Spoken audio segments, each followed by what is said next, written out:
सुप्रभात प्यारे बच्चों, मैं आशा करती हूँ कि आप सभी कुशल पूर्वक होंगे। मैं आपकी हिंदी की अध्यापिका प्रेमचंद मेमोरियल पब्लिक स्कूल से तीसरी कक्षा में आपका स्वागत करती हूँ। बच्चों, आज हम आपकी हिंदी व्याकरण पुस्तक मंथन का पाठ 7 पढ़ेंगे, जो पृष्ठ नंबर 28 पर है।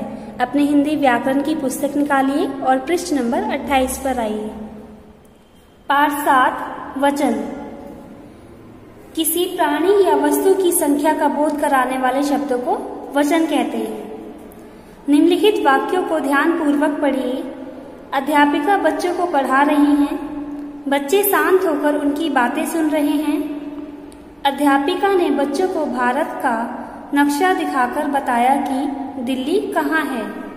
अब अध्यापिका ने बच्चों से किताबें निकालने को कहा। उपयुक्त वाक्यों में अध्यापिका और नक्शा शब्दों से कितने प्राणियों व वस्तुओं का पता चल रहा है? 1 का। बच्चों, बच्चे, बातें व किताबें शब्दों से कितने प्राणियों व वस्तुओं का पता चल रहा है? 1 से अधिक का। ऊपर लिखे वाक्यों में अध्यापिका और नक्शा शब्दों से इनकी एक संख्या का पता चल रहा है कि ये संख्या में 1 है, और ऊपर लिखे इन शब्दों से संख्या का 1 से अधिक होने का बोध हो रहा है कि ये संख्या में 1 से अधिक हैं। अर्थात संख्या का बोध कराने वाले शब्दों को वचन कहते हैं, जिनसे पता चलता है कि संख्या में 1 है या 1 से अधिक है। उन शब्दों को हम वचन कहते हैं। परिभाषा। शब्द के जिस रूप से उनकी संख्या का बोध होता है उसे वचन कहते हैं। वचन 2 प्रकार के होते हैं, एक वचन और बहुवचन। वचन। एक वचन शब्द के जिस रूप से किसी व्यक्ति या वस्तु के एक होने का पता चले उसे एक वचन कहते हैं। जैसे बहुवचन शब्द के जिस रूप से व्यक्तियों या वस्तुओं के 2 या 2 से अधिक होने का पता चले उसे बहुवचन कहते हैं। जैसे बच्चों, वचन की परिभाषा यह होती है, शब्द के जिस रूप से उनकी संख्या का बोध होता है उसे वचन कहते हैं। जिन शब्दों से पता चलता है कि कोई वस्तु या प्राणी संख्या में 1 है या 1 से अधिक है उसे वचन कहते हैं। ओके। वचन 2 प्रकार के होते हैं, एक वचन और बहुवचन। एक वचन किसे कहते हैं बच्चों? एक वचन उन शब्दों को कहते हैं शब्द के जिस रूप से व्यक्ति या वस्तु के संख्या में 1 होने का पता चलता है कि वे संख्या में 1 है तो उसे एक वचन कहते हैं। ओके। और बहुवचन किसे कहते हैं बच्चों? शब्द के जिस रूप से व्यक्तियों और वस्तुओं के 2 या 2 से अधिक होने का पता चलता है उसे बहुवचन कहते हैं। ओके। बच्चों, पृष्ठ नंबर 29 पर आइए।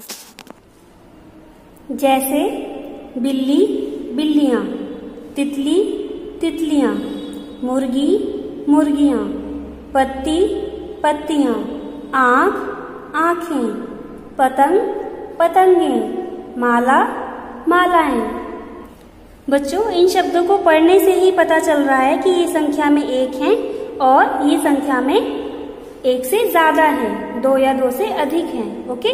जैसा कि आप चित्र में देख सकते हैं, यहाँ 1 बिल्ली है, यहाँ 2 बिल्लियां हैं। ओके। इसी प्रकार यहाँ और चित्र दिए गए हैं। तितली यहाँ 1 है, यहाँ 2 है। मुर्गी यहाँ 1 है, मुर्गियां यहाँ 2 हैं।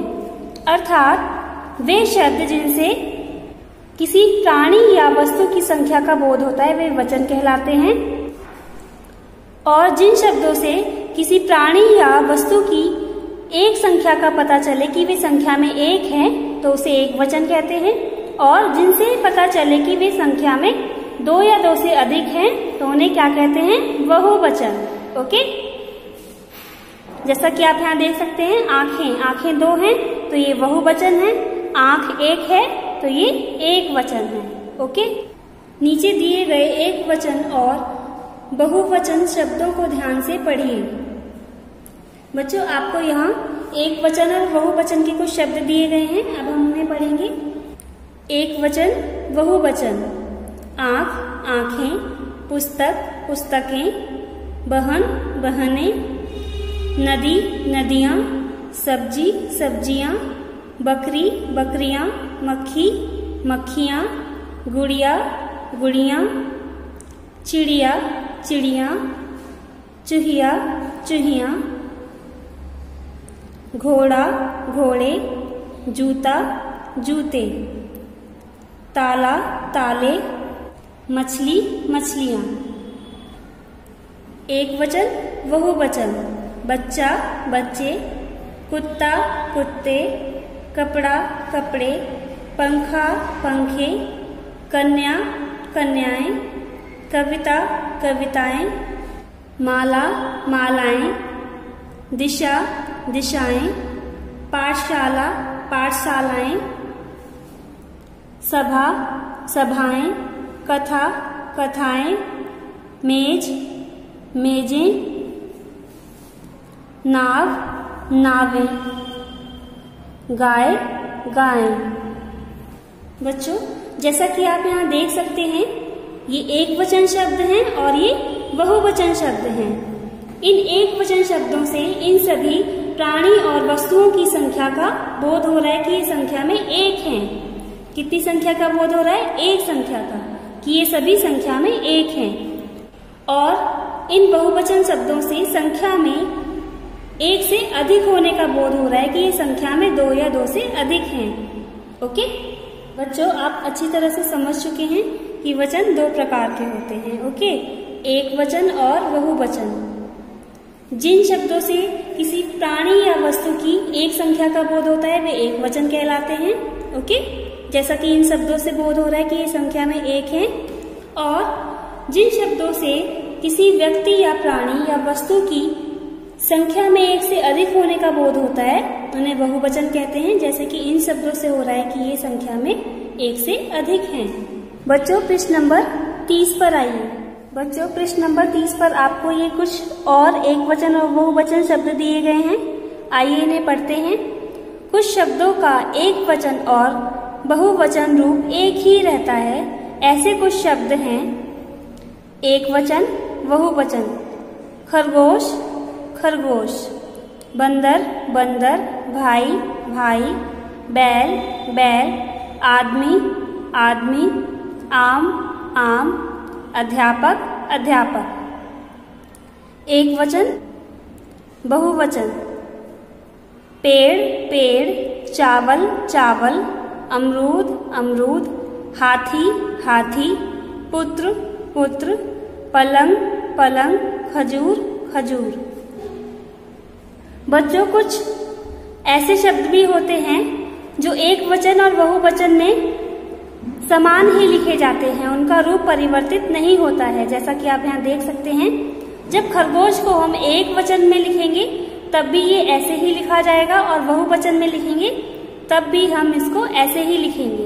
ओके, तो खरगोश चाहे संख्या में एक हो या एक से अधिक, इसका वचन यही रहेगा। ओके, इसी प्रकार ये अन्य शब्द हैं, इनको हम संख्या में एक के लिए भी यही लिखेंगे और एक से अधिक के लिए भी यही लिखेंगे। बंदर अगर एक होगा तब भी हम बंदर ही लिखेंगे, और अगर एक से अधिक होगा या संख्या में दो या दो से अधिक होंगे तब भी हम बंदर ही लिखेंगे। ओके बच्चों, इसी प्रकार ये शब्द भी हैं जिनको हम एक वचन और बहुवचन में समान ही लिखते हैं, इनका रूप परिवर्तित नहीं होता है। ओके, वाक्य में प्रयोग होने पर क्रिया शब्दों से ही इनकी पहचान होती है। जैसे बंदर पेड़ पर बैठा है, एक वचन, बंदर पेड़ पर बैठे हैं, बहुवचन, फूल खिल गया, एक वचन, फूल खिल गए, बहुवचन। बच्चों, ये शब्द एक वचन में लिखे जाएं या बहुवचन में, इनका रूप परिवर्तित नहीं होता है, परंतु वाक्यों में इनका प्रयोग होने पर क्रिया शब्दों से इनकी पहचान होती है कि ये एक वचन है या बहुवचन। जैसा कि आप यहाँ उदाहरण में देख सकते हैं, बंदर पेड़ पर बैठा है। बैठा क्या है? क्रिया शब्द है। एक बंदर बैठा है तो क्रिया शब्द में इसकी पहचान हो रही है कि ये एक वचन है। जब एक से अधिक बंदर बैठे हैं तो क्रिया शब्द का रूप परिवर्तित हो गया है कि ये बंदर एक से अधिक हैं, इसलिए ये बहुवचन है। ओके, तो इन शब्दों का पता क्रिया शब्दों से पता चलता है कि ये वचन में एक से अधिक हैं। अर्थात जब हम इन्हें वचन के रूप में लिखते हैं तो ये ऐसे ही लिखे जाएंगे। ओके, जब हम इन्हें वाक्यों में प्रयोग करते हैं तब इनका रूप पता चलता है कि ये बहुवचन है या एक वचन, क्रिया शब्दों की सहायता से। बच्चों, आपका यह पाठ समाप्त हुआ।